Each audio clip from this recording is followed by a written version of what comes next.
Former Public Works and Infrastructure Minister Patricia de Lille has announced plans to meet with the current minister following a recent revelation about significant financial losses due to cyber crime. The current minister, Dean McPherson, disclosed that the department has lost at least 300 million rand over the past decade, with a further 24 million rand stolen in a cyber attack as recently as this year. Most of the funds were allegedly stolen during de Lille's term. She's now able to speak to us, former Minister of Public Works and Infrastructure. Of course, the current Minister of Tourism, Patricia de Lille, joins us now digitally to have this conversation. Minister, good morning to you. Thank you so much for giving us your time. I think that everyone who saw the revelation by Minister Dean McPherson immediately thought, well, 10 years is a long time. How many ministers knew about this 300 million rand that was allegedly stolen through cyber crime? When you saw that revelation, were you surprised? Did you know about this 300 million rand? No, I did not know, Naledi. I was asked by the media whether I was aware about it, and that's why I have responded. And I've also said that I will meet with the Minister, Dean McPherson, next week. We have got an appointment set for next week. And then I will hear the details from him and what exactly transpired, and then we will take it from there. We did have some IT problems within the department for quite a long time. And this was not brought to my attention by the previous DG, Dr. Moemi. So I'm interested to find out from the minister what exactly happened. And then if I can have any assistance to him of what happened during that time, I can only account for that I've been there since 2019 until 2023, and then see how we can work together if necessary, and if I am of assistance to the minister and the deputy minister to get to the bottom of this. Because wherever we have got any allegations about corruption, the way I have dealt with in the past during my term at Public Works and Infrastructure, I've worked very closely with the SIU. We had 2 people seconded from the SIU on a full-time basis that continued to investigate all of these allegations. So I will be seeing how I can assist the minister if necessary. Yeah, it's interesting, Minister, because you say you did not know about it. So what does that mean about your time then with the department and just how aware you were about what was going on the balance sheets, right, and the financial statements of the department if 300 million rand could disappear and you did not know? Well, it's not about did not know. The crooks are always 2, 3, 4 steps ahead of us. And that's why I say I cannot comment on the substance of the report until I have met with Minister McPherson next week. Because if it was hidden within the system, they might have, find ways of concealing it. But I've also had regular meetings with the AG, the Auditor General, on a quarterly basis. And then the AG, if any of such thing would have happened, she would have alerted us. And that's why I'm saying it's best to go back to the records. It's best to hear what the minister has uncovered. And then we take it from there. Okay. We can't jump to any conclusions now. You did say, Minister, that during your tenure, though, as the Minister for Public Works and Infrastructure, you did have a lot of IT problems. What were those IT problems that you recall? Well, first of all, the IT problems stem from millions of rands that the department have invested over the years to digitize our asset register. And they kept on renewing the contract, even though the contract had expired. And there we had some IT problems. But also during my term, I also uncovered a scam whereby government was overcharged on rental rates by sometimes as much as 1,000%. And I then had to engage with the suppliers and the people that we rented from and renegotiated those leases because of the overpayments that the department has made over the years.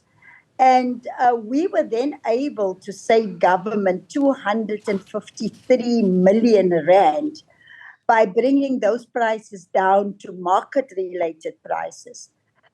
And so there's always been a resistance to technology in the department.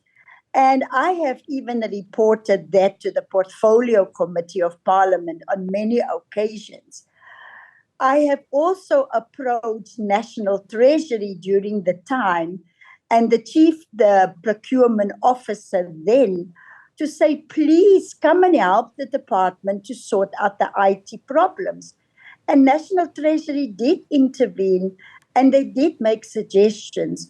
Whether the department has finally implemented that, I will only be able to find out from Minister McPherson when I'm meeting with him next week. Yeah, just for some clarity here, Minister, because you talk about being able to recover 253 million rand related to leases. Are these leases that have to do with digital, assets that, and I'm trying to understand what leases we're talking about, because here we're talking about what happened in the digital space, right? So you're talking about hundreds of millions of rand the department has spent. Yes. Yes. With the digital, everything is computerized. And how this corruption happened was when the department signed the contracts for the leases for other government departments to use that space, they then had inflated the prices in the leases. And when we pick that up, when we look at the market-related leases, so in the system, in the IT system, every month we pay the inflated rates for those leases. And that's how the IT system was linked to it, because the IT system was paying out through the chief financial rates. So, but in general, the IT system, I even tried to bring IT into the supply chain management process. We had experimented with bringing in blockchain for the asset register, for instance. And there was always a resistance to the implementation of those ideas. But I would like to really, and I'm eager to see what has been uncovered. Because for me, that is key. Doesn't matter, who was covered this. And that's why I work with the new minister, so that we can prevent. Okay, Minister, I'm going to let you buffer a little bit because your line is cracking. I'm not going to let you go. I'm just going to let you buffer a little bit while we do this, right? You then released a statement. This is after the Minister McPherson had essentially released that, at least 300 million rand had been taken over the past decade. And the numbers are astronomical, right? 24 million rand possibly stolen as of March this year. And you responded and said, in response to the statement by the Minister of the Department of Public Works and Infrastructure, Dean McPherson, I hereby wish to state that I was the Minister of DPWI for under 4 years. There were 2 other ministers in DPWI during the 10-year period referred to in the new minister's statement. I will be meeting with him next week. And then you talk about that 250 million rand.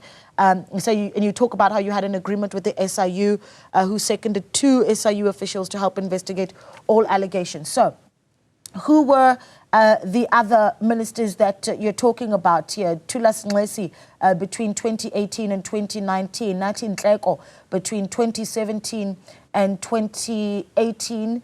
Now I'm trying to do the maths about what's 10 years ago, 2014. So Thulas Nxesi between 2011 and 2017. What interaction and conversation needs to happen with those ministers or former ministers? Well, Naledi, I'm going to repeat myself what I said in the beginning. I was asked for a comment from the media about that period. And that's why I explained the period and that there were altogether 3 ministers. I also said that I will be engaging with the new minister to find out what is relevant to the period when I served as the Minister of Public Works and Infrastructure. And then once we have got the details, then I will be able to further respond, which I don't have at the moment. But to add to what the minister had uncovered and to show that there's always been allegations of corruption in the department, I then also mentioned that during my term, I also uncovered the big scam with the leases and made an intervention that saved government 253 million. So if we could just wait, I don't want to speculate. I also don't want to interfere with the work of the new ministers. We have to work as colleagues. We are collectively and individually responsible and accountable to the President of the Republic. And then thereafter, we will be able to get into the substance. And of course, if you want to get comment from the other 2 ministers, I'm sure you are free to do so. And of course, and I understand that the conversation is yet to happen with the minister in the position at the moment. Yes. But of course, there is the reflective part of the discussion, right? As you took over the role, in the handover perhaps with your predecessor in the Department of Public Works and Infrastructure, did you flag these issues? Were they flagged with you? For instance, the IT issues that you talk about and the hundreds of millions that were spent on, as you say, working on the IT and digital systems of the department. Naledi, when you take over from another minister and is